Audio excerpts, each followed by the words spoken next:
So welcome, friends. I'm John, Father John Deere, and welcome to this Beatitude Center Zoom session with our guest today, Gordon Oyer. You can find many other upcoming Zooms at beatitudecenter.org and podcasts there as well, the Nonviolent Jesus podcast. Let me just remind everyone, please, to mute yourselves if you haven't already, and to write out any questions in the chat link or to prepare. Please, you're very welcome to offer any comments or questions for Gordon. I'm hoping Gordon will speak about 45 minutes, and then we'll open it up to comments and questions for another 45 minutes, and we'll later send out the recording link. And after the recording finishes, I'll stay on for a few minutes if anyone would like to debrief a little bit. So let's begin with a little prayer, as always. And I invite everybody just to take a moment of silence, to take a deep breath, and just to relax and notice how you're feeling this morning or wherever you are. And to enter into the presence of the God of peace who loves you infinitely. And let's welcome the risen, nonviolent Jesus here into our hearts and ask for whatever graces we need that we might continue to follow Jesus ever more faithfully.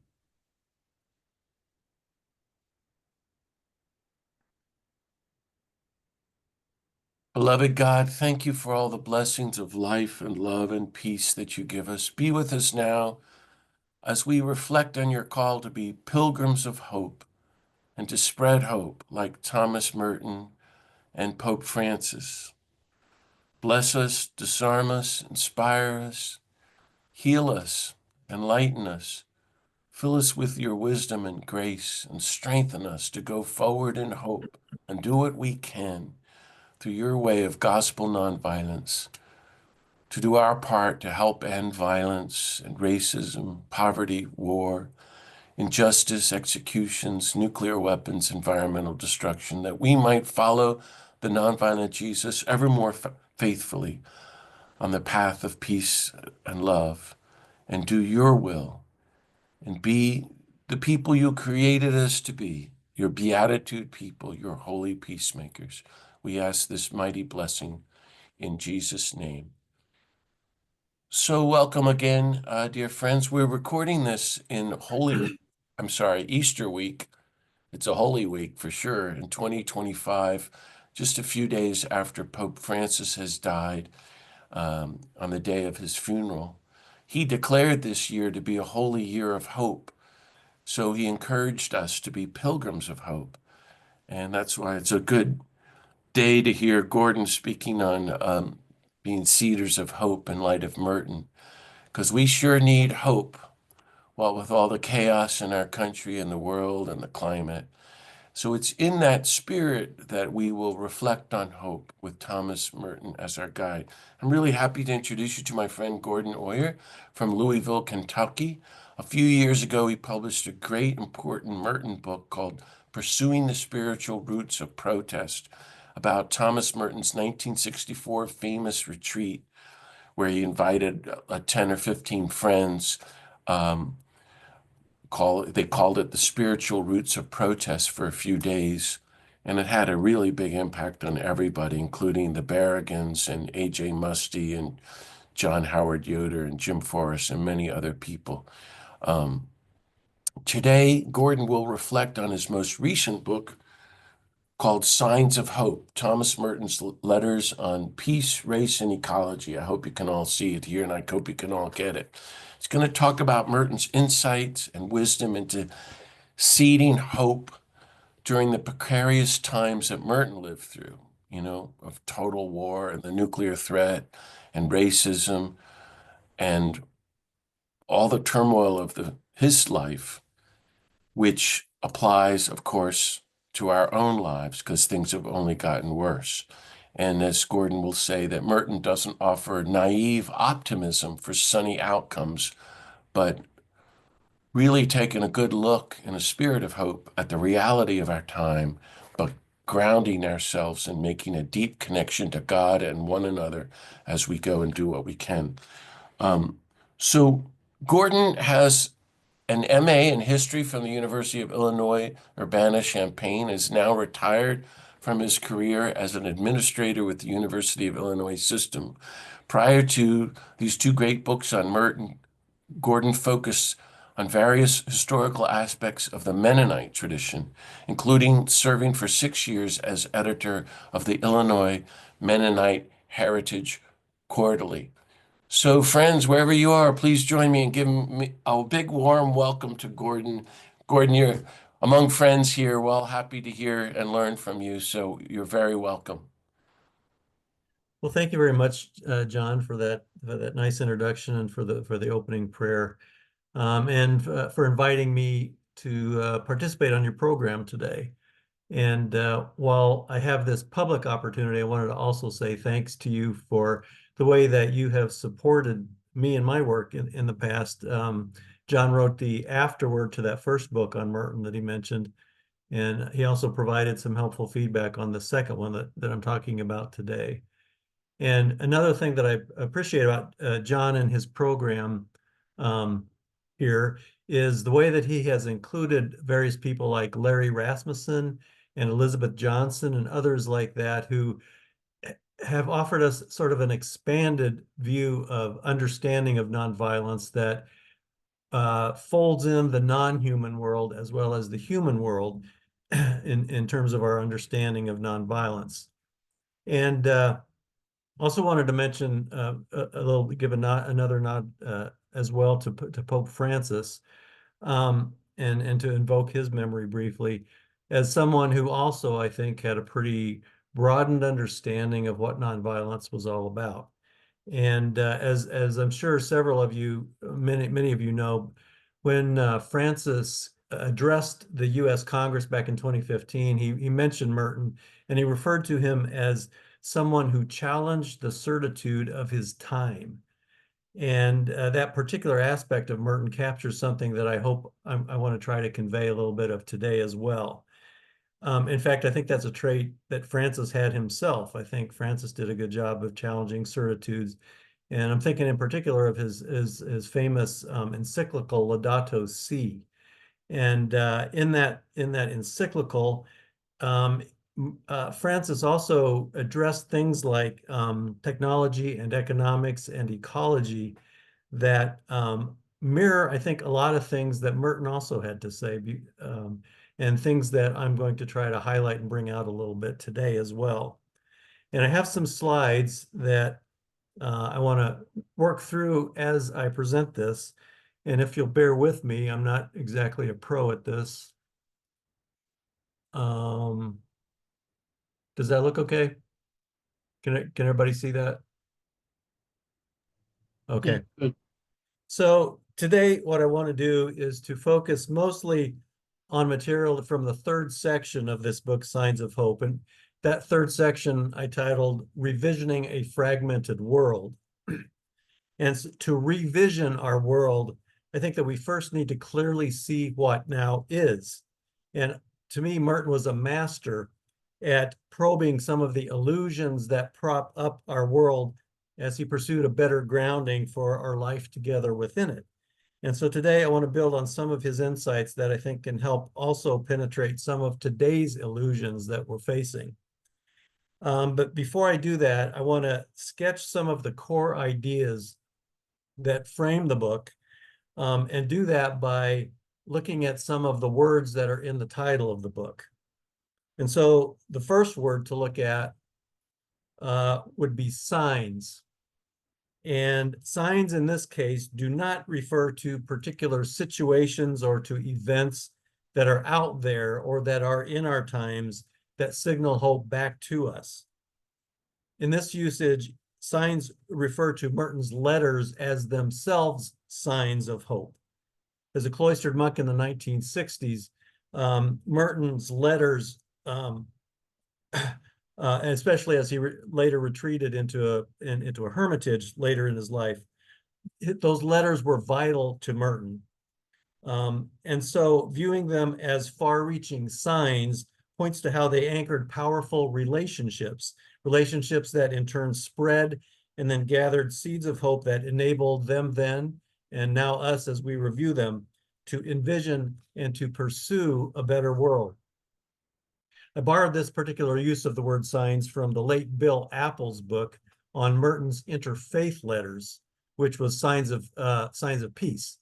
And I'm very indebted to Bill first for modeling that, diving into Merton's letters, not just to pick out some pithy quotes to share, but also as sustained interactions in the context of a relationship. And when I approached him about writing this sequel of sorts to his book, he encouraged me to go ahead and write it, even though at the time he was also considering writing a similar sequel. And then he wrote the foreword to it. And Bill was finishing a book that he was titling "The Gospel According to Merton" when he died last year. And I think that his son is working to finalize that for publication. So you may want to keep an eye on that, out for that as well. But then going on to the second word, which is hope. Again, this is hope through relationships. In 1966, Merton famously wrote to a very discouraged Jim Forrest, who at the time was drained from trying to persuade people to oppose the Vietnam War. And Merton told him that although our results-focused activism might initially be, quoting what Merton said, sustained by hopes that are now giving out, in the end, it is the reality of personal relationships that saves everything. Merton's hope is not the same thing as optimism, even though those two words often get conflated. Optimism comes mainly from a certain kind of confidence that we can ourselves direct certain outcomes that we consider likely to happen. But Merton's kind of hope comes when we seek what is possible, even when it's not particularly likely. The writer activist Rebecca Solnit once commented, quoting her, "Hope just means another world might be possible, not promised, not guaranteed. Hope calls for action, and action is impossible without hope." Then moving on, third, the title as it was published was not the actual working title that guided me as I was writing. And so when I'm talking about this material, sometimes it's hard for me to do that without referring back to that working title, which was Signs of Hope in Precarious Times. And that insertion emphasizes how, despite living amid America's power and prosperity at the time, Merton saw great precarity beneath that facade.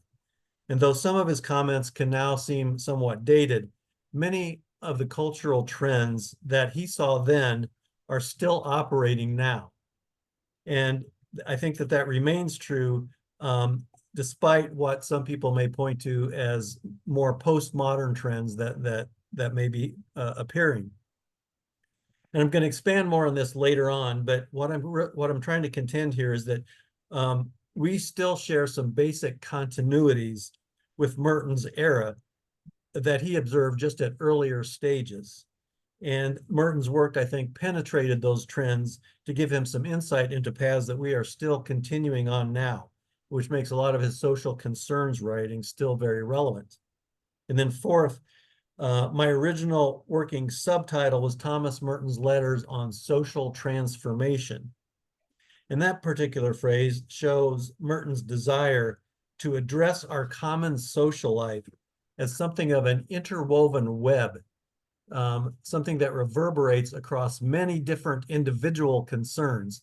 And so it's not focusing on narrow, separate policy mechanics to try to fix isolated peace, race, or ecology issues. In other words, he grasped our need to reorient our whole social milieu and to transform that entire web, including how we view our nature as individual human beings. And then that last phrase points to the final theme that I want to bring up as a framing theme, which is Merton's personalist philosophy. And even though that word isn't in the title itself, it's an idea that permeates his letters, and it anchors his social thought. He sees persons as beings with integrated bodies, minds, and spirits that are also connected to others and to entire creation. And all of these things then are joined together through what he referred to as a hidden ground of love, or a hidden ground of sometimes truth or of being. It's one that calls us to both listen and respond to it. And this contrasts with a much more common view that sees us as, again, as autonomous, separate individuals. And he felt that our modern worldviews distract us from that hidden ground. And not only that, but they in fact train us to cling instead to its own illusions of a separate autonomy, illusions that then will drive violence toward people and toward the rest of creation. So central to Merton's thought then is a revisioning of human society that nurtures our awareness as linked persons and urges our collective response to that awareness when we engage with the world. Merton scholar Chris Pramick has named the pursuit of wisdom as something that's a key thread that runs throughout all of Merton's work and his thought. And what I'm doing here is trying to frame this view of personhood as Merton's particular lens to seek deeper wisdom for social engagement. And at this point, I feel like I also need to add sort of a caveat that sometimes today you will hear our current presidential administration referred to as personalist in nature. But that particular use of personalist is really referring to a deference to a particular personality, not this mutual sense of personhood that I'm trying to convey with Merton. But those five basic ideas sort of frame all three sections of this book. And I want to briefly mention those first two sections before I move on to the third. So the first section is titled Advancing a Catholic Gospel of Peace. And it takes a look at both sides of his correspondence with four very close Catholic collaborators of his, Dorothy Day, Jim Douglas, Jim Forrest, and Dan Berrigan. And here in this, especially in this section, the content intersects a lot and it relates across all four chapters to try to reflect what was sort of a shared project of trying to push their church closer to a posture of nonviolence. And then the second section is titled Reaching Across the Racial Divide. And this explores letters that engaged four different Black men about U.S. racism. These were Marlon Green, who was a pilot fighting airline hiring discrimination, and August Thompson, who was an outspoken priest in Jim Crow, Arkansas, and then Robert Williams, who was a classical singer who sought Merton's collaboration to promote racial reconciliation through his own singing. And then the last was Vincent Harding, who was a historian and a colleague of Martin Luther King. So now turning to that third section, the one titled Revisioning a Fragmented World, it has two chapters. And unlike the first two sections, it does not focus on a single broad topic. It relies more on diverse individual letters than the first two did.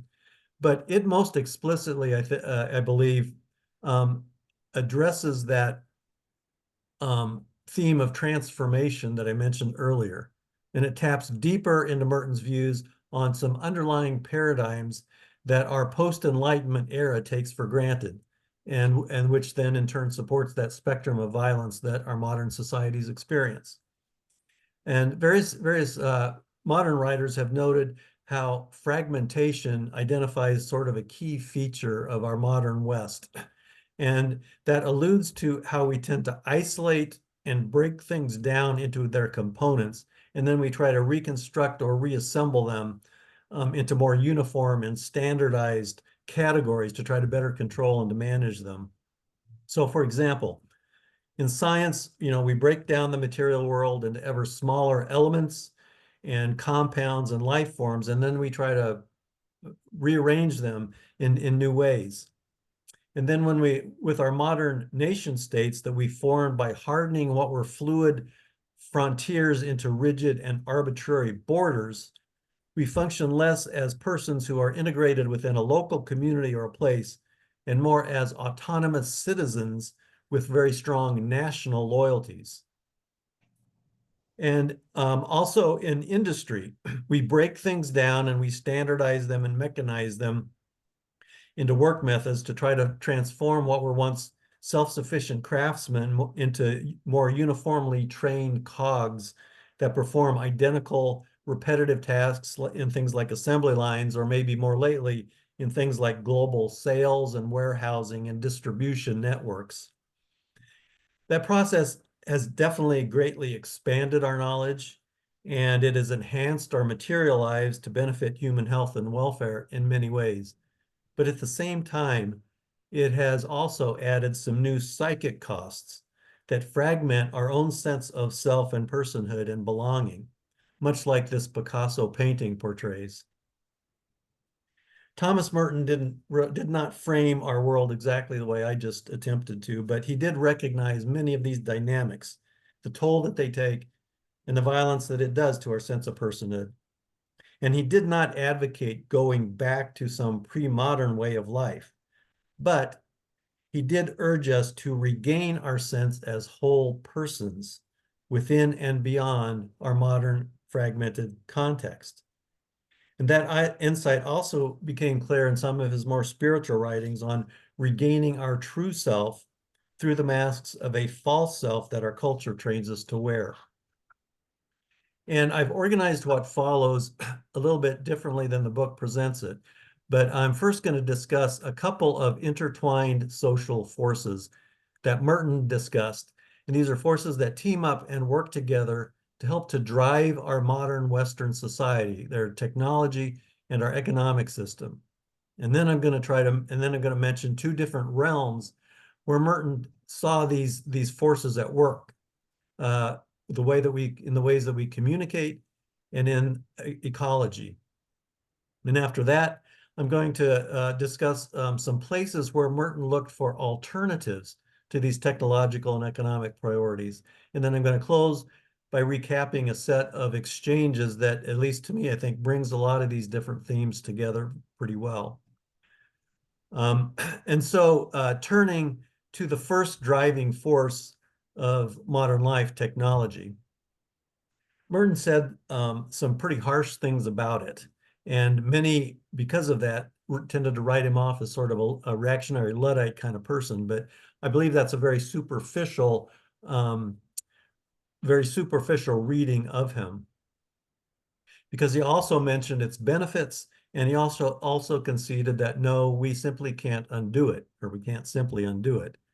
But he did feel strongly that our increasing dependence on technology was leading us to funnel our thoughts and our values into a very limited technological logic, one that dehumanizes us. And this technological logic tends to define things like effectiveness and productivity very narrowly. And it elevates things like efficiency and quantification and measurement and innovation into things that we think of as moral goods in and of themselves. And when we pursue ever faster, because of that, we then pursue ever faster and more powerful functionality just for its own sake as something of an inherent good, even though it's being deployed too fast for us as individuals to really fully absorb. And so as we go along doing that, we're also tending to sacrifice the well-being of many individual persons in order to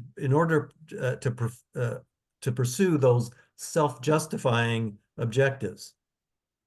And so this deference to technological logic as something of a good in itself, I think is sort of at the core of Merton's critique.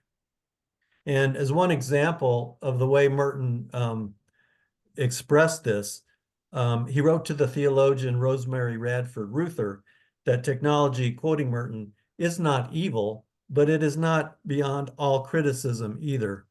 When used cynically and opportunistically for power and wealth, it becomes a disastrous weapon against humanity, such that the problem of getting technology back into the power of humanity to be used for our own good is by all odds the great problem of the day.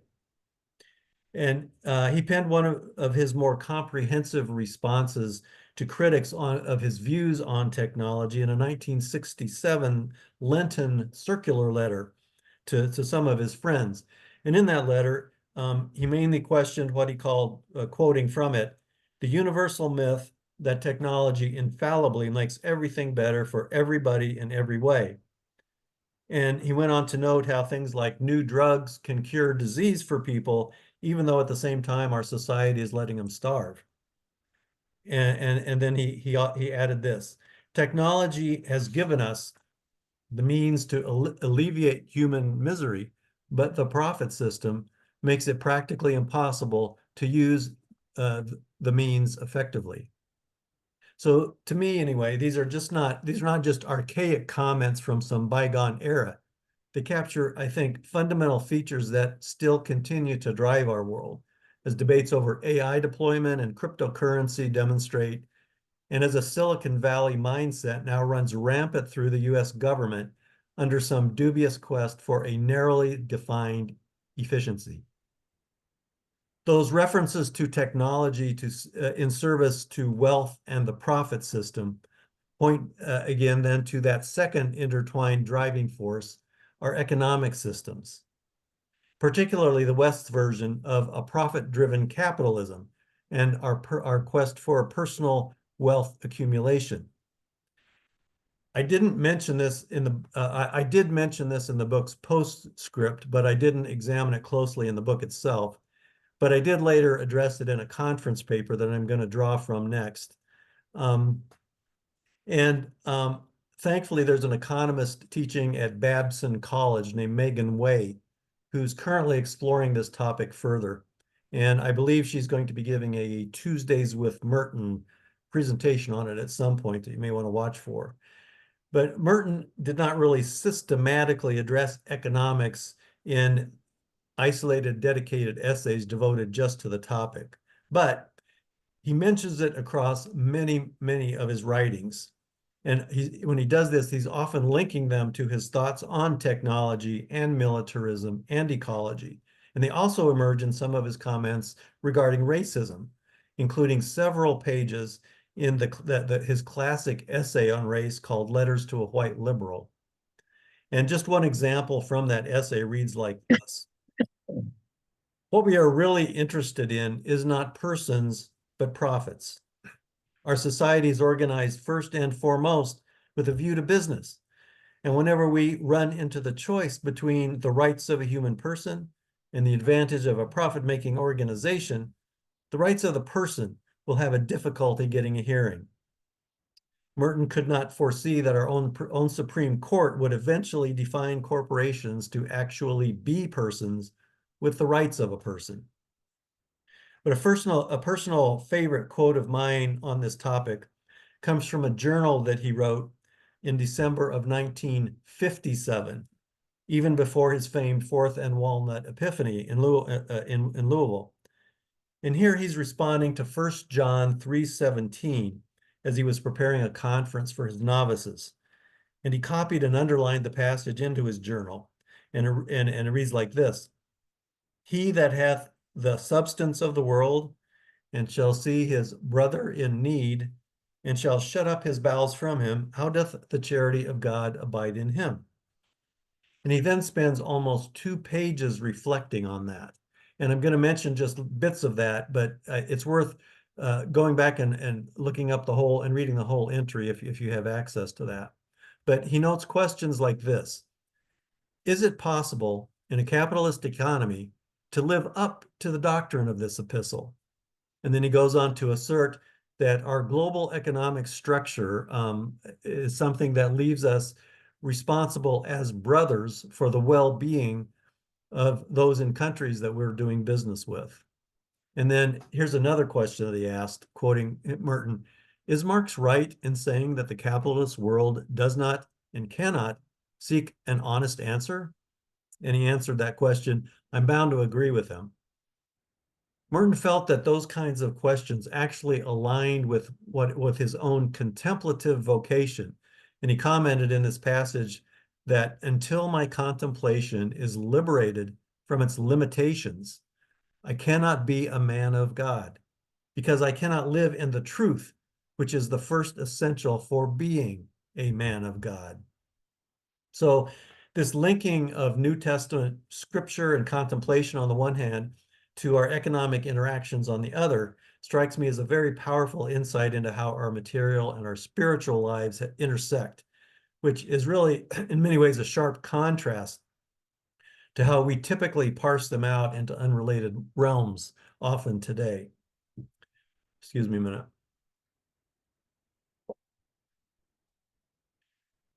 Turning now to how Merton felt that these two forces teamed up. As one example, he expressed concern over the direction that language and communication were taking during his lifetime. Those simpler versions that he saw in the 1960s print and broadcast media are now greatly spread and amplified in today's social media and podcast realms. And they're enhanced by the deregulation of fairness in reporting. In fact, we consider ourselves to be in a post-truth era. um, yeah, and he saw this happening in the 60s, especially in political propaganda and in free market advertising. And also today, then, the synergy, as you know, the synergy of prioritizing financial gain together with our vastly more sophisticated media now efficiently captures, commodifies, and markets every instant of our online time, our online attention. Merton anticipated how our growing reliance on a barrage of memes and tweets and sound bites leave us drowning in a sea of shifting and erratic information. And already back in 1968, he felt that even then we considered ourselves to be informed people, while still relying mostly on, as he put it back then, language being compressed into little capsules so that it cuts down on any length or development of thought. You get the facts through the impact of these small packets thrown at you. The rest is by implication. You don't actually think about what's being said. He also prophesied that communication is becoming more and more difficult and in danger of perishing or being perverted in amplified noises of beasts. But perhaps no topic better connects these forces for Merton than ecological devastation. Merton was intuitively attuned to nature even as a very small child, and his permission to create writing spaces out among Gethsemane Abbey's woods and hills enriched his contemplative life greatly. But his 1963 letter in response to Silent Spring, which was Rachel Carson's book on the effect of the pesticide DDT, that, that reading stands out.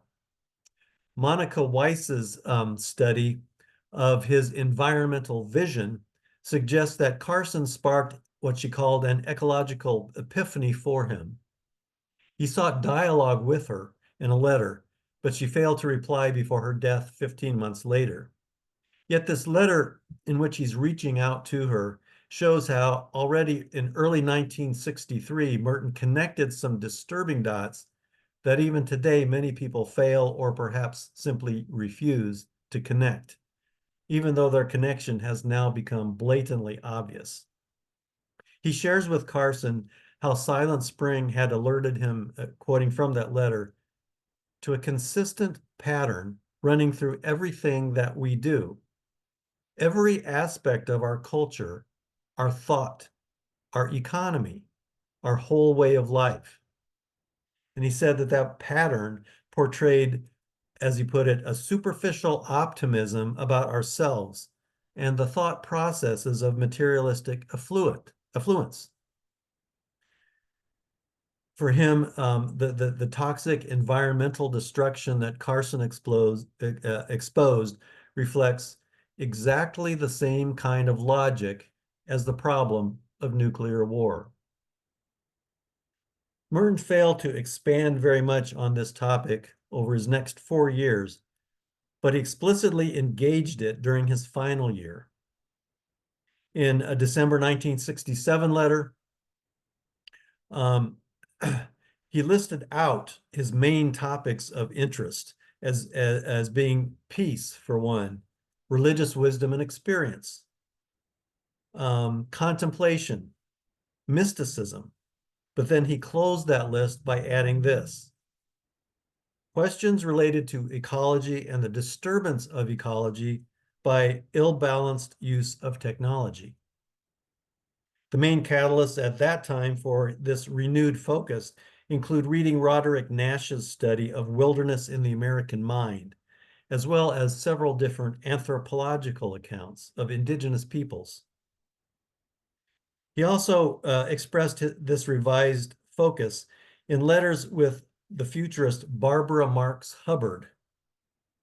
Her work emphasized what she referred to as our conscious evolution, where humans would consciously choose our own evolutionary path forward, and also what she referred to as a planetary birth, which would propel humanity outward to other worlds and other planets.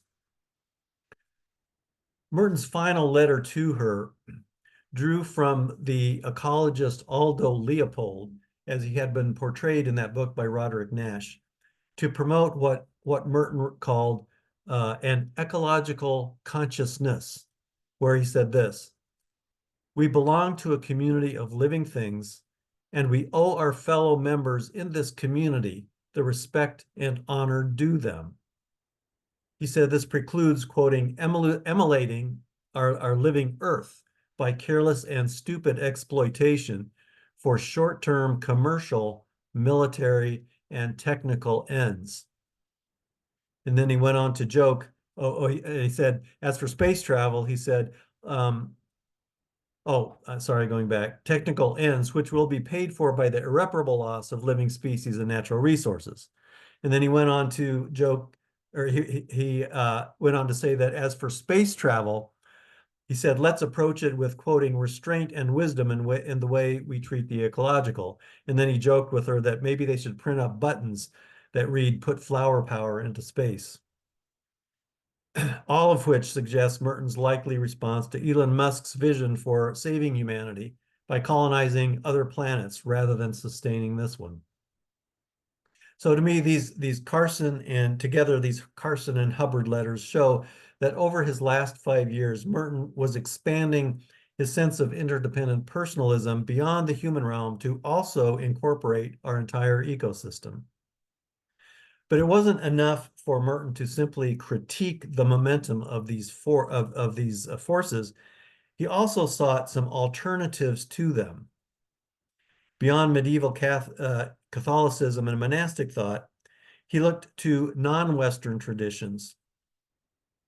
Much has been written on his work with Eastern religious experience, and I didn't really address that in this book, but I did consider his interest in indigenous experience. And that included his early embrace of Latin American indigenous poetry community that revisited the insights of their own pre-contact ancestors. And so through their letters and their poetry, plus his own viewing of indigenous artwork, Merton felt that he had encountered, as he put it, the Christ that was born among the Indians already many centuries ago, who manifested himself in the Indian culture before the official coming of Christianity. And he went on to speculate that Latin American culture as a whole might inspire some alternative visions for society beyond the communist East and the capitalist West models that were prominent of his day. Indigenous African cultures also inspired Merton, notably through the books and the letters of the explorer and writer Lawrence Vanderpost. Vanderpost helped to inspire Merton's prose poem titled Atlas and the Fat Man. And in that poem, Merton derided human efforts to conquer nature, as he puts it in the poem, in order to make a lot of money. Merton named Vanderpost in both his letter to Rachel Carson and in the introduction to his book, Gandhi on Nonviolence, where he wrote this in his opening. He said, the white man, says Lawrence Vanderpost, came to Africa and to Asia and to America, for that matter, like a one-eyed giant, bringing with him the characteristic split and blindness, which were at once his strength, his torment, and his ruin. With his self-isolated and self-scrutinizing individual mind, the one-eyed giant had science without wisdom, and he broke in upon ancient civilizations, which had wisdom without science, wisdom which dwells in body and soul together. Merton's deeper probe of anthropological studies and indigenous accounts that began about mid-1967 yielded a handful of essays and some careful reflection on South Pacific cargo cults. These readings deepened his awareness of Western violence toward indigenous peoples and their alternative worldviews that were grounded in an ethic of mutual reciprocity and with the natural world and also with other human beings. One of his essays from that time discussed an ancient Mesoamerican society, which he commented in that essay makes little sense, quoting, if we analyze them in solely economic and technological terms, because he said they lived where the intersection of culture and nature balanced and fulfilled each other. He said that we, on the other hand, live split up within a shadowy, abstract world of disembodied minds that pursue meaning projected into our work, possessions, implements, money, and through the mediation of commodities and products. Though we cannot, he said that even though we cannot literally recreate that ancient Mesoamerican worldview, engaging it might, quoting, help tone down our aggressive, self-complacent superiority and puncture some of our more disastrous myths. So that balanced intersection of culture and nature in turn points to the letters that I want to conclude with, which were his 1968 exchanges with Walter Weizkopf. Weizkopf was a Jewish refugee from Nazi-occupied Austria who chaired Roosevelt University's economic department for nearly 3 decades. He was more of an economic philosopher who was also interested in psychology. Then he was the creator of mathematical economic models. But his 2 books included the titles Psychology of Economics and also Alienation and Economics. Merton interacted with Weizkopf on questions of human survival in a nuclear age. And like Merton, Weizkopf, in his writings and in his communication with Merton, now quoting Weizkopf, felt that that quoting progress of technology and the economy were interfering with the ecological balance between man and environment. He also suggested that we replace our faith in our national GDPs and in limitless growth with a competitive rhythm, contemplative rhythm, not a competitive rhythm, a contemplative rhythm that elevates art and beauty to serve, again quoting Weizkopf, a more worshiping attitude toward nature and recognizing our limitations. Merton responded to Weizkopf with something what I feel is sort of a dynamic manifesto that endorses his call for balance, wholeness, and reciprocity, and integrates many of these themes that I've been talking about. Merton writes in it that humans became whole by recognizing, as he quoting, what they owed others and the rest of natural creation with an all-embracing wisdom in which everything could be maintained in a vital, basically ecological balance. To gain this balance, he said that we must probe the very nature of our civilized existence. And then we should use our organization and technology to reharmonize the natural and the human. He said wisdom and wholeness demand that we sanely integrate technology into the natural world and not use it to ravage and exploit nature without regard for the future. Merton's final letter to Weizkopf reflects on the need of his own Catholic Church to rely less on, as he put it, the technical, the sociological, the economic, and instead to heed Weizkopf's own, quoting Merton, urgent need for a restoration of balance and recovery of man's self as a part of nature and as a contemplative as well as an active being. He points to what he called a decisive and critical breakthrough in human destiny, envisioned in the New Testament. A breakthrough that realizes how, again, quoting from that letter, underlying all of it lies an ultimate ground in which all contradictories are united and come out right. This ultimate ground is personal, a ground of freedom and love, not a simple mechanism or process. Since we are all in potentially conscious contact with this deep ground, we must try to listen to what comes out of it and respond.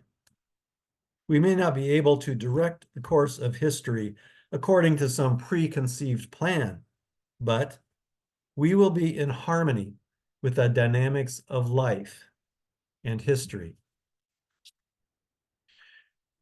These prophetic Merton Weiskopf exchanges occurred 2 years before the first Earth Day, 4 years before the Club of Rome released its seminal Limits to Growth report, 5 years before E.F. Schumacher's countercultural book, Small is Beautiful. But the promising trajectory that they showed was soon eclipsed by a panicked oil shortage, the Reagan Revolution, the bipartisan embrace of neoliberalism, and now a plutocratic high-tech takeover behind a unitary chief executive. It seems past time to correct our course and recover that earlier Merton Weiskopf limits to growth, small is beautiful trajectory once again. But instead, we seem to be approaching an endgame of technological and privatized profit that is teamed up and urged on by what the climate writer David Wallace Wells describes as a post-COVID hyper-individualism. So how might we nonviolently resist the grip of this toxic mix and prophetically revision our fragmenting world? Public resistance to political abuses of power does indeed seem necessary.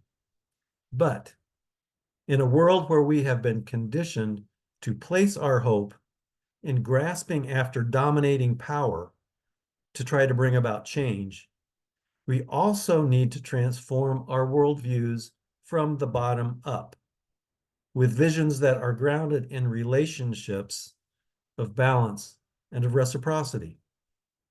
But we can't just voice these ideas. We must also find ways to live them out as models of empathetic relating to our neighbors, to help our neighbors see and consider paths other than paths of fear-based revenge and retribution.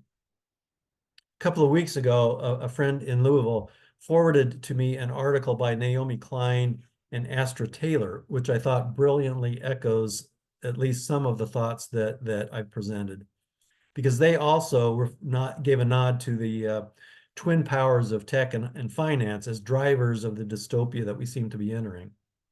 And two of their concluding points, I think, are worth quoting here in this context. They ask the question, how do we break this apocalyptic fever? First, we help each other face the depth of depravity of an ideology that has given up on the livability of our shared world, on its beauty, on its people, on our children, on other species. The forces we are up against have made peace with death. Second, we counter with a far better story about how to survive the hard times without leaving anyone behind. A story not of end times, but of interdependence and belonging, not of escaping, but of staying put and staying faithful to the troubled earthly reality in which we are enmeshed and bound. And toward this, I think that noting some past bottom-up nonviolent communities of resilience can also inform and inspire us. For one, the Anabaptist tradition of my upbringing faced harsh 16th and 17th century political and cultural oppression by drawing in part from peasant communal experience to form alternative, interdependent communities that survived locally through economic sharing and mutual aid. Also, the columnist Jamel Bowie looks to the resilient persistence of his own Black community, showing that they showed when facing denied rights and state-sanctioned violence. He wrote this: if sharecroppers and domestics in mid-century Mississippi can stand up against autocracy, we in a much better position can stand up to all of this. I think that his words echo the lives and the experiences of Merton's Black correspondents that are portrayed in the book's second section that I mentioned earlier. And then Dorothy Day and Peter Morin, um, who were also partly inspired by communal peasant lives, created 20th and 21st century Catholic worker communities as public demonstration plots to, as they put it, build a new world in the shell of the old. And then there is Thomas Merton's Community of Correspondence, which scattered seeds of hope through relationships nurtured and spread through those far-reaching letters with kindred spirits. He looked beyond power centers to diverse intellectual and social margins. um, with kindred spirits. Let's see. Oh, yeah, social margins where the need to regain balance and wholeness seems the most obvious. And so for me, all of these different communities and others, communities of solidarity, suggest ways that we might begin some bottom-up revisioning that is aligned with Merton and Weisskopf to imagine some alternative responses, and then to publicly model them for our own precarious times. Because again, in the end, the reality of personal relationships says everything. Merton the contemplative knew that this requires more than simply listening, contemplatively listening to that ultimate hidden ground of love. It also requires actively responding to it. And he suggests that even as we squarely face and resist harmful public measures, we do so with a restored two-eyed vision. He calls us to reject the one-eyed giant of modern fragmentation, which hopes mainly in privatized affluence and high-tech power. And he urges us to not simply offer an equally one-eyed pushback.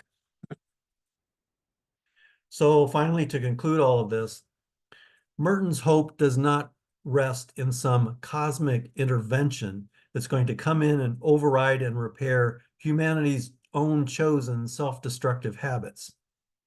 Nor does his hope rest with humanity's own technological and organizational skill to somehow safely continue its quest for unlimited extraction, consumption, and affluence.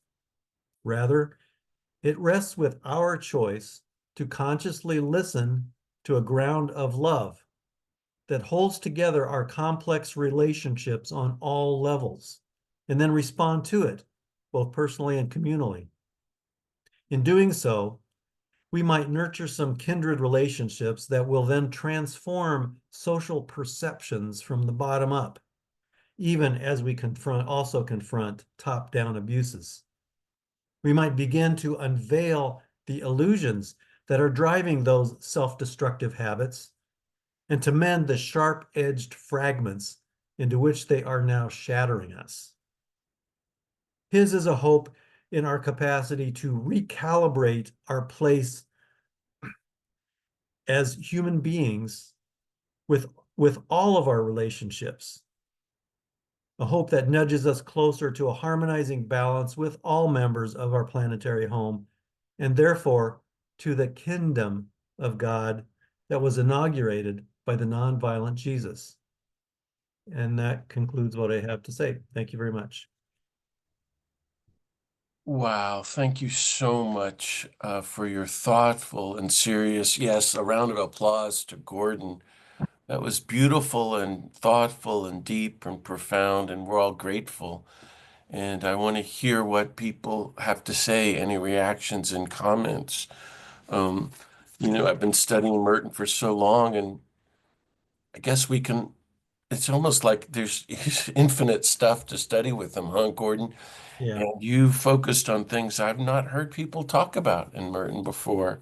Um, uh, Basically, technology, economics, and ecology, and then you're calling us to wisdom and balance and connection with God and the hidden ground of love and relationships and listening and responding, returning to a two-eyed vision instead of the one-eyed vision, ultimately being human in the earth, which is really great, Merton. Um, I can start us off, but does anybody want to jump in with a comment or question real quick? Raise your hand and I'll unmute you. Otherwise, I'll keep talking. So somebody give us a comment first. Okay, Carla, I'm unmuting. Yeah, there you go. Yeah, I just am so glad I was able to be here today. It was such a beautiful presentation. I have read Gordon's books, and I've never gotten to hear him present like this in this fullness. And I just feel like there's this balm on me for these times and the focus on the importance of moving from the individual to the collective, to challenging the economic structures that isolate us, bringing in the voices of the importance of indigenous voices. Just the whole thing was so beautifully presented, and I know I'm going to be reflecting on it for days to come. So thank you so much. Um, I guess we're supposed to ask questions. So I guess my question would be, um, when we think about the coming up from the grassroots, are there some thoughts you have about ways we can do that? Yeah, thanks, Carla. Carla's one of my Louisville friends here. Um,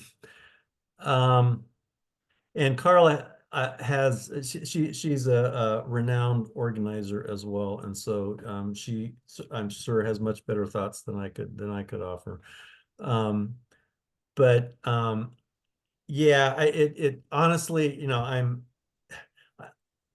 I talk a better game than I live out, I guess. I'm an introverted person, and so doing this kind of reaching out in this way is not my forte. But I my experience here in Louisville, as I've gotten to know Carla, especially in terms of working with a local organization called Standing Up for Racial Justice, you know, finding people who have this sense of one of the catchwords of Surge is to call in, not call out. And so this idea that, we have to meet people where they are, and we can't come in with our sense of purity and our sense of righteousness that we have the answer. And we have to start with a posture of humility, as we begin to try to connect with other people. And I think that's the first thing, I think, is to cultivate that kind of a posture. And then as we move out and find organizations that are going to fit with that approach, and find other people, whether they're in an organization or not, to process this sort of thing. And to me, it's a collective. It's not an individual thing, it's a collective thing. So you can't really, I mean, you can go talk to your neighbors, but in order to really work through this, I mean, Martin was, he he was he was a part of a monastic community, and he didn't always fit that well, but he was shaped by being among other people, and he was shaped by these relationships that are reflected in these letters, some of whom that he met personally. And so again, no real again, as Merton would say, there's no master plan that you write out and you follow. And I believe that very much as well. But I guess to me, just approaching it with a sense that I don't have the answers, but I need to talk to other people to work together to try to figure out ways to connect with people. Mm. That's kind of the best I can do at the moment on that one. Thanks, Carla. That's wonderful. Thank you so much, Gordon. Mm-hmm. Yeah, thank you, Gordon, and thank you, Carla, for the question. And Gordon, you did great on the answer. That's consistent with everything you said. I heard Good.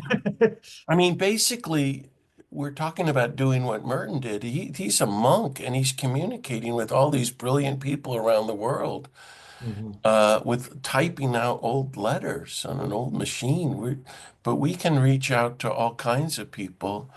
And that's what I hear you saying, in a posture of humility, listening, responding, balancing, learning, but also that's connection and loving one another and trying to figure a way to reclaim our humanity and our oneness with creation and therefore oneness with God. Mhm. Like he's just saying, folks, we got to wake up and try to do something. We can't continue. I guess, Gordon, I wanted to ask you if you had any specific specific thoughts, and is similar to Carla, about what we're going through with Trump in light of Merton. It seemed to me everything Merton said is coming true. That's the main thing. You Yeah. know, Merton was, there's just nobody like him. He's just an explosion of an intellectual, spiritual person. I remember Daniel Berrigan said to me once about 40 years ago, it's rare to have total intelligence and a conscience together. Like you might have a really great academic, but you never have conscience. Or you might have activists, but this towering intellectualism. And he's warning us about nuclear weapons, racism, the Vietnam War, ecological disaster, total profit above people, and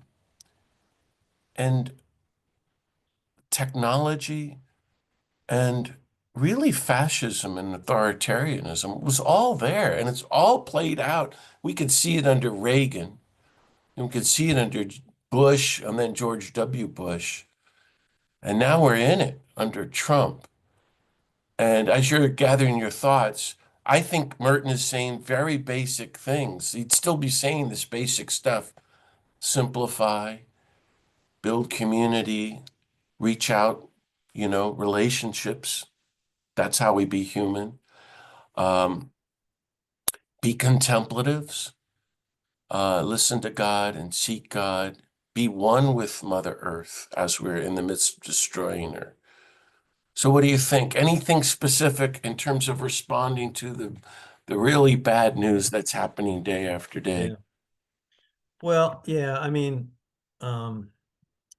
so I mean, nothing programmatic, but one thing that is just it's devastating, and you just don't know how to deal with it is what this insidious attitude of inflicting pain on other people, and just Yeah. and and the way that this movement, the MAGA movement, is trying to make empathy a bad word.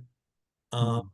Merton, one of the things that he was known for, like at the end of his one of his earlier books, Sign of Jonas, he makes I can't quote it verbatim, but he makes there's a famous passage where he talks about mercy and the mercy of God, and I think that the need to somehow hold up the idea of empathy and mercy, and keep that as a uphold that as a definite virtue, not something to be ashamed of, not something that gets overridden by pragmatic efficiency.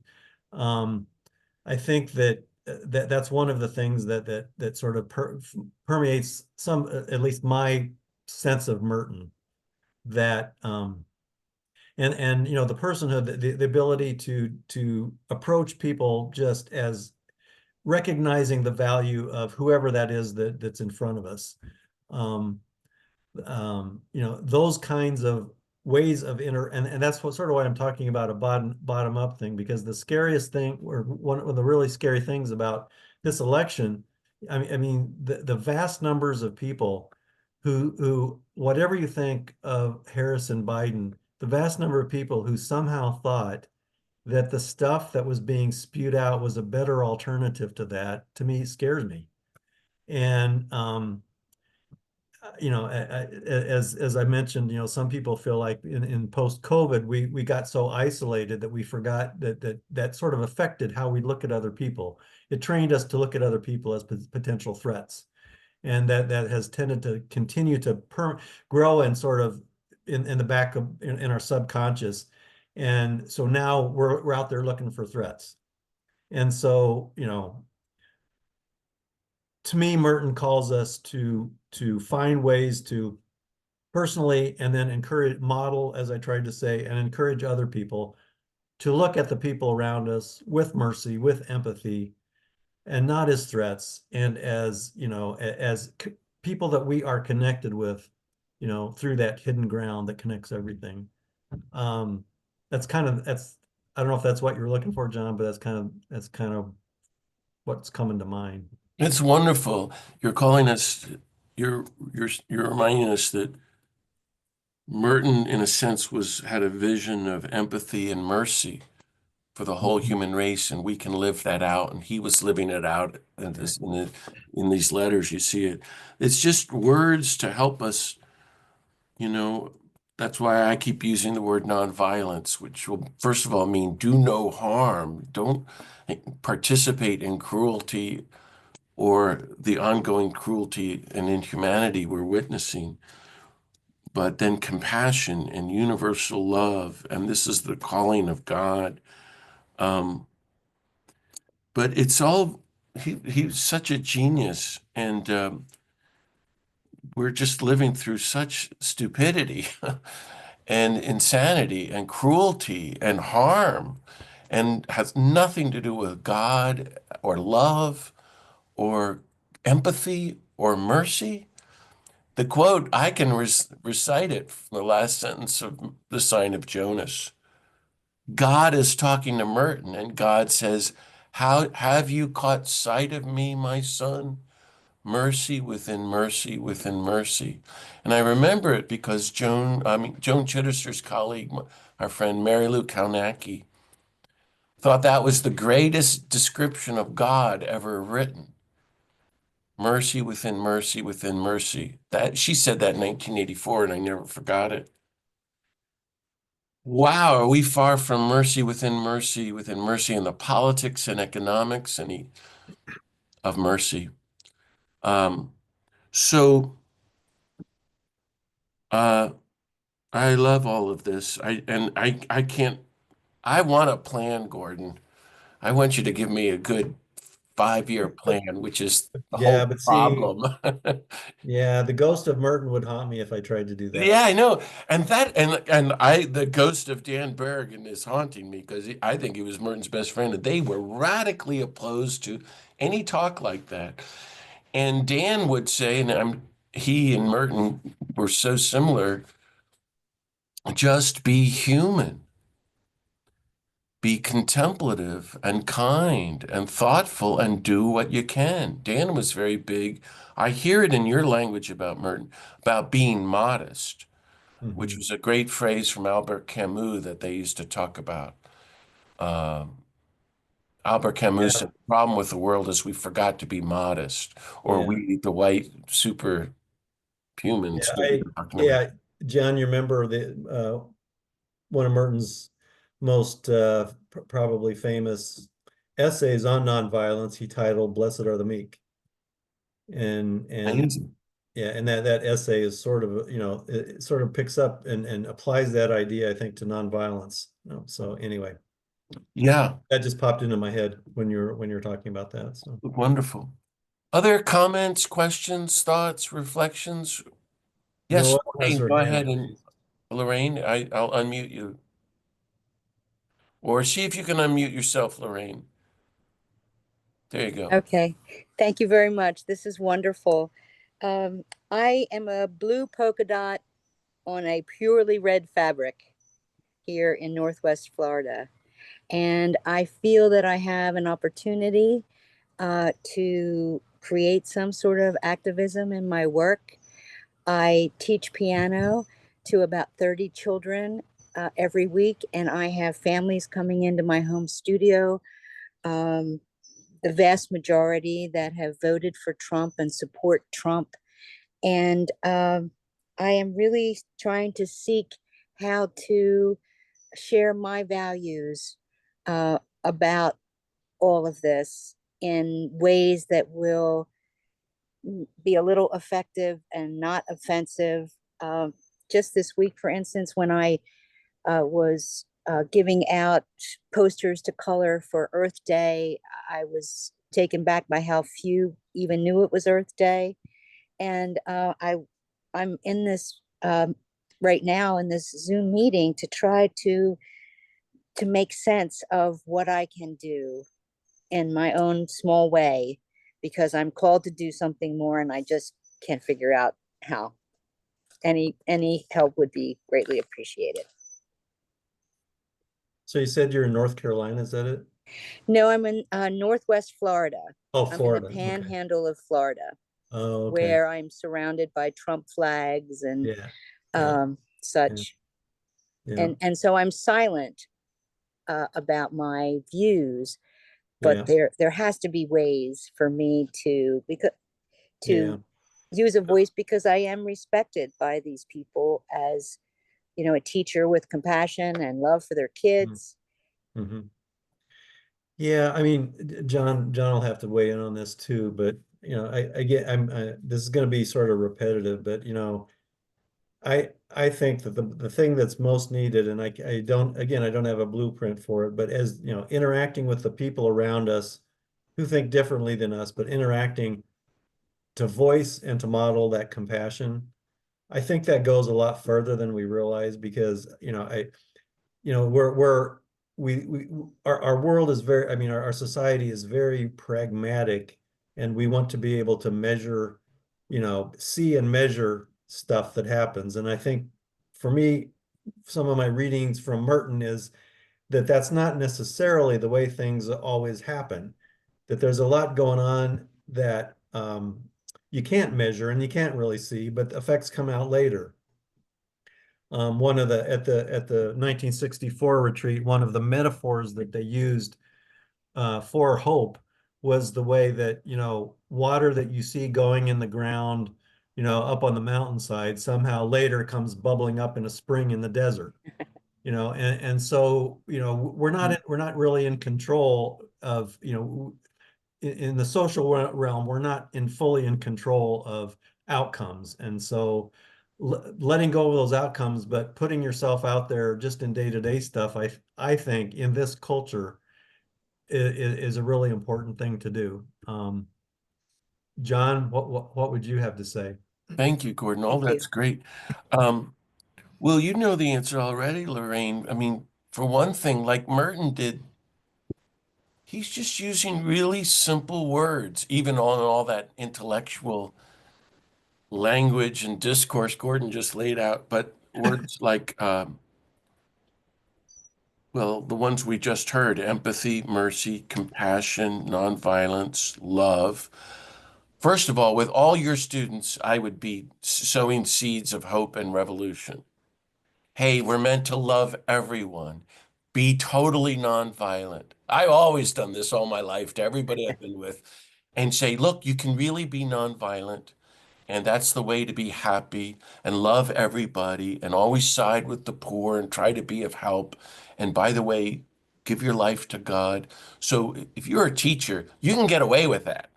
But the second time, on the flip side, and you can really change those kids' life if you're using those words regularly, all the time. And I studied piano all my life, so I know you can do that. I had good teachers. At the same time, you have to get with a group, and there's got to be a group in Northwest Florida, whether it's Pax Christi or an environmental group or some group, or we have to be joining in these public marches. And if there isn't one, you're going to have to drive down somewhere on the Saturday where the next big march is. Why? first of all, that you're there and maybe make a very lovely nonviolent sign. I think we all have to do this. It's back to square one. But you're always going to be talking about it. Oh, like, where were you? Oh, I was over at the march. You know, that's just what a teacher does. You know, I'm still teaching with my life. I went to the, hands off march in Jacksonville, and I didn't see you there. And let people get mad, but you're not thrusting it in their face. You're sharing this is who I am. Really. I take part in the public protest. If Martin Luther King were here, I'd be off with him. This, this is what we're called I hear you. I right do. now. I I, think everyone has to do it. I was just spent an evening with my friend Congressman Jamie Raskin. Maybe you all know him. He led the yes. first Trump impeachment, and he said the marches are critical, absolutely critical. Critical, first of all, for the courts. I hear, Gordon, everything you're saying. You still have to do public resistance. You did say that. You have to somehow have to have one foot in the movement. Okay. And as a teacher, when I taught in high school, I found that was very powerful to be able to say, "Oh, I didn't watch that on TV last night because I was at the planning meeting for the march." And Okay. then Okay. lights go on or parents get mad and it gets very exciting. Yeah, Jacqueline, just too. Oh, just yeah, go ahead. Lorraine, there's some people put some thoughts in the chat for you too. You might want to make sure and check out. Okay. Thank Go you Lorraine, ahead. very much. this Go is ahead. Jackie. I play piano and I teach. There's specifically Oh, music from Karen Tanaka. She has about five books that children can play, and it's all about our planet Earth, about the constellations, about endangered animals. And the music is so beautiful. Everyone loves it, whoever I give it to. And some of it's very easy. The first semester, second semester, they're playing and they can play it. And professionals can play her music. It's just gorgeous music. And um, that's what I recommend. thank you. These have been great and wise recommendations for me. My You're heart right. There's swells. tons of great groups out there. Even in Florida, there's good people. Gosh, Lorraine, when I grew up in the 60s, the nuns were teaching me in kindergarten Bob Dylan songs, Peter, Paul, and Mary, Joan Baez, and I knew, Where Have All the Flowers Gone by heart. And I was being Okay. trained to be a nonviolent revolutionary by these 22-year-old nuns in North Carolina. So you can do great things, I'm sure. John Yasenchek, you're up, man. Sorry. Give it to Gordon. Really Oh, lay it to him. yeah. Thanks, Gordon, for your work and for the book. I know that there's only one copy left of it on Amazon, so that's good news. But Well, I'm sure Orbis has a plenty more. They just need to get them to Amazon because right. I just put in the chat the title of a book because you reminded me of it. It's called Poor Technology, Artificial Intelligence and the Experience of Poverty. I do these trainings on AI for clinicians, and I get out there and I talk about the technology in healthcare, but part of my agenda is to kind of raise some consciousness around idolatry, and getting sucked into the worship of the technology as people tend to do. But this book, it came out last year, and I heard about it at a theology conference at Duquesne.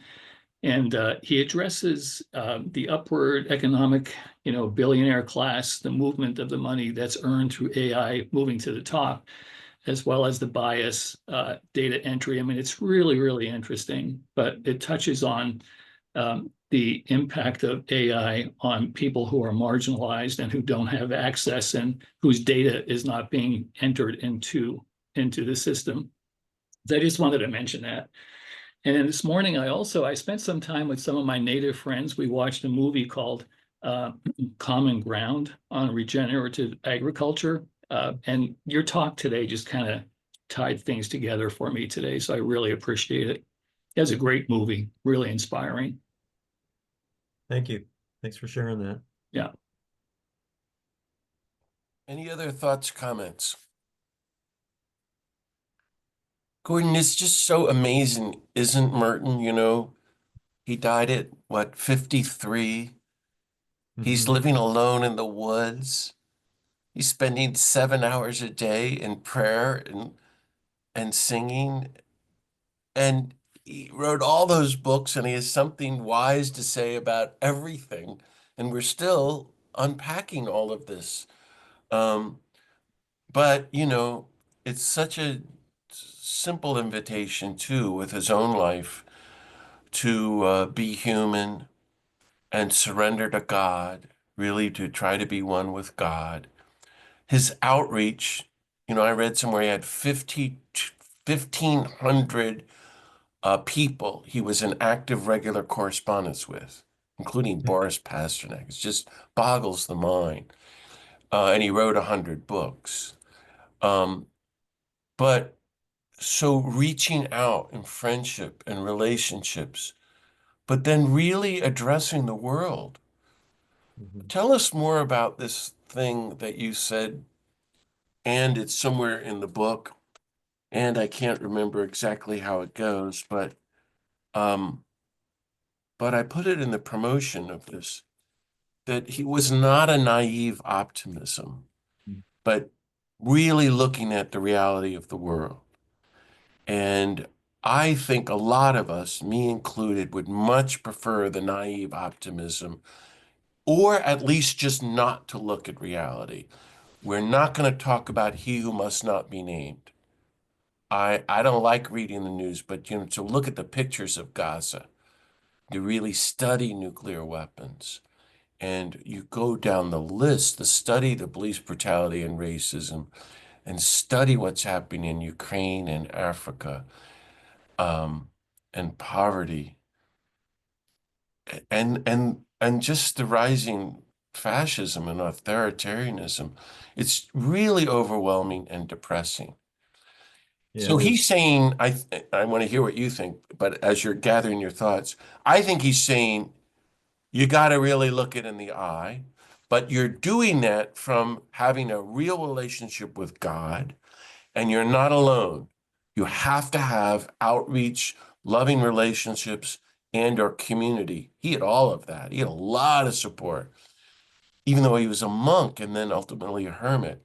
And also you're one with creation. That's really keeps you human. He was really living in the woods. And, Gordon, I was in Gethsemane 10 days ago. I spoke in Louisville, and I spent the night there. The monks invited me, and I walked way out to one of the lakes. It's a good mile from the monastery. It's on the property.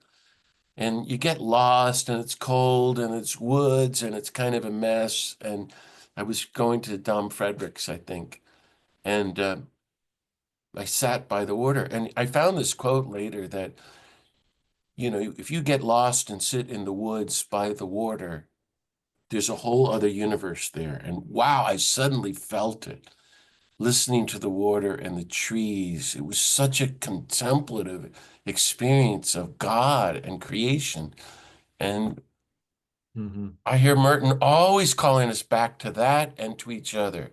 Yeah.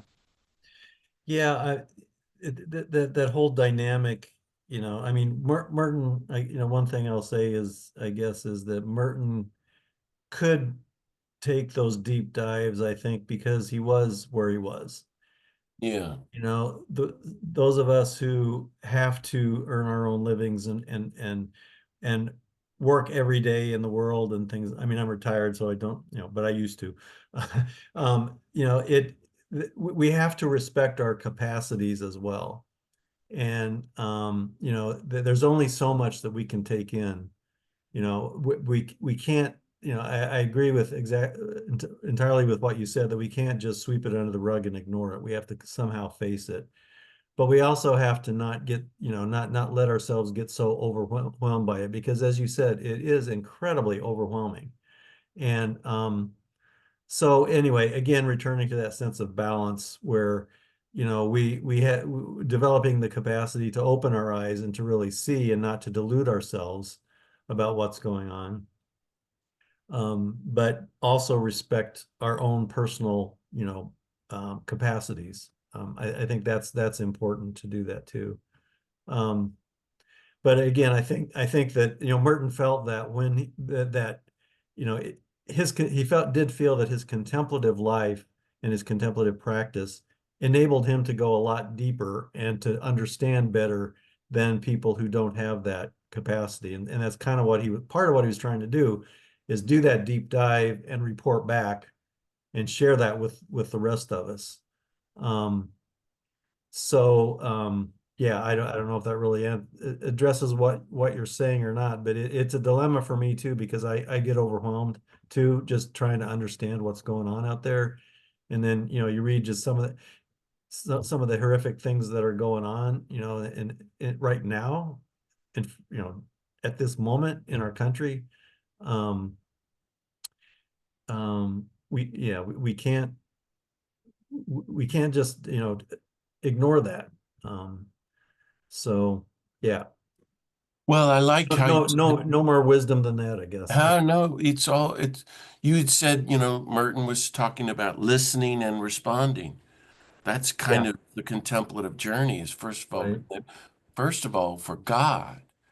So we really want to, I think whenever I think of Merton and hear someone talk like you have so brilliantly about this great intellectual and spiritual master, it's again a call to total surrender to God. Okay, God, I give you myself, and I mean, really, 7 hours of prayer a day. He was in liturgy and mass and meditating. Well, we can all up our game, Mhm. spend more time with God, um, and really listening to God and listening to what's happening. And then, get a community, be an outreach. Like that's kind of a little thing what we're doing here with the Beatitude Center for those who are regulars. But definitely have friends, and Mhm. then have to do some public response. Yeah. And that's why I like you just go to a march. Saturdays are for marches now. Mhm. Seriously. And go to meetings for marches if you have. And support movements online and give money to them. And there's a lot of great groups doing a lot of great stuff, and we all have to pitch in now. I think it's part of our humanity, and I think it's part of the balance. Um, so we're not getting overwhelmed. We don't have to get overwhelmed by the news, but the balance is our public response. Things Mhm. like that. What do you think, Gordon? No, I agree with that. I agree with that. Yeah, I mean, I went to one of the hands-off marches not far from here as well, things like that. And like I said, the group where I've done most of the um, outside stuff, it was the group I mentioned earlier, the Standing Up for Racial Justice group, Hmm. which their approach is something that I really appreciate in terms of how they try to connect people despite differences and things like that. So Right. yeah, I agree with you. Plugging in and not just doing it, alone, trying to figure it out alone by yourself is really important. And especially at this time, I think that um, letting letting the universe know that there are a lot of people, being a part of that, letting the universe know that there are a lot of people who really don't agree with what's going on. I think being a part of that voice is important, and to speak up. So yeah, no, I don't disagree with anything you said, John. Well, we're at our time, and does anybody have a last final word or comment for Gordon? Well, I like what he said at the very beginning. I often say that these days that I'm not optimistic, but I'm always hopeful. And I think that's a great, I hope that maybe that's a great closing line. And that's what Pope Francis is calling us to as well. Being that's so pilgrims of great. hope. Thank Yeah, you and so Gordon much. called us to Merton's famous quote to place our hope not in results, but in God and in relationships with one another as we pursue the truth of peace and justice and our unity. Well, Gordon, thank you so much. It was great. You took us on a deep Thank you. Merton Yeah. dive. Again, thanks for this opportunity, John. I really appreciate it. Yeah. And so I'll give Gordon's book a plug if you want Okay, to Doug. do some serious postdoctoral Merton studies. It's really good, helpful. Um, Next up on the Beatitude Center, we have one of the world's great theologians, Brian McLaren, who's a really great best-selling author, my friend. I did his podcast with him, and then I asked him to do a whole Zoom on this. He's going to talk about the violent authoritarianism of Jesus's time and how Jesus responded to authoritarianism and for clues for our time under Trump. Isn't that amazing? And then I'm bringing back Elizabeth Johnson, one of the world's great theologians. She was here with us last year, and she's going to talk about all these great themes, but ultimately about God. I asked her to explain and introduce God to us. The God of universal love, universal compassion, universal peace. And she said, well, if you're going to do that, we have to talk about the cross. Of course, that went right over my head. I don't know why she made. I said, did I say the cross, Elizabeth? So that's on June 7th. Fantastic opportunity. And then on July 5th, I'm bringing back again Larry Rasmussen, who was actually the first theologian to write about the environment. If you can imagine, he's a theologian at the Union Theological. He's also an expert of all people on Bonhoeffer, and he gives lectures on Bonhoeffer. He's in Santa Fe, so I know him.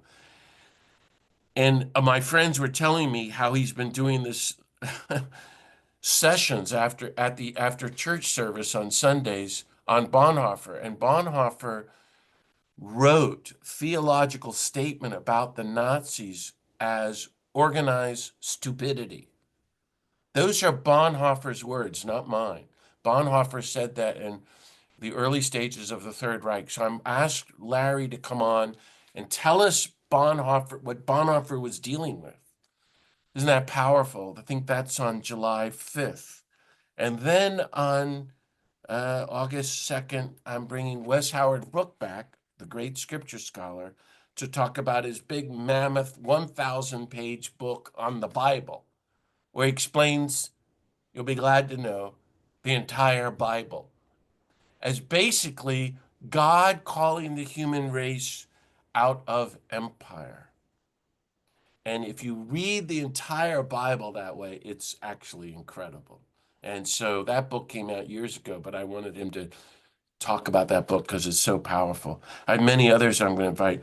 Meanwhile, I've recorded a bunch of podcasts, and I have this Monday is the Nonviolent Jesus podcast, all my thoughts about Pope Francis.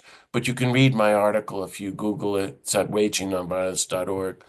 And then I have Kazu Haga coming up talking about his new book on nonviolence.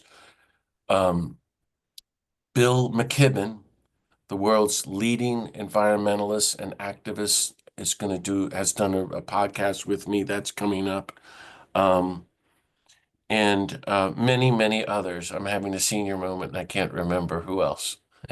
Martin Luther King III, Munther Isaac from Palestine will be talking about his new book. It's just fantastic. So thanks for all your support. I just want to end by asking everybody to help promoting, even by word of mouth if necessary, the Nonviolent Jesus podcast and these Beatitude Center Zoom, because that's really the only way this kind of stuff grows. And I'm too old for social media. So I need your help to get the word out. Thank you. So God bless everybody. I'm going to stay on. Gordon might stay on. You don't have to, though. We'll send out the recording. And let's all continue to surrender ourselves to God and keep our eyes on the nonviolent Jesus and go forward in that spirit of hope of Thomas Merton and Pope Francis. We're blessed to have these two great teachers in our lifetimes.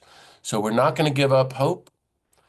As Dan Berrigan always used to say, we're going to reverse Dante and take on hope, all ye who enter here, and go forward in a new vision of peace and love and doing our part. So see you all next time. God bless everybody. Signing off with the Zoom.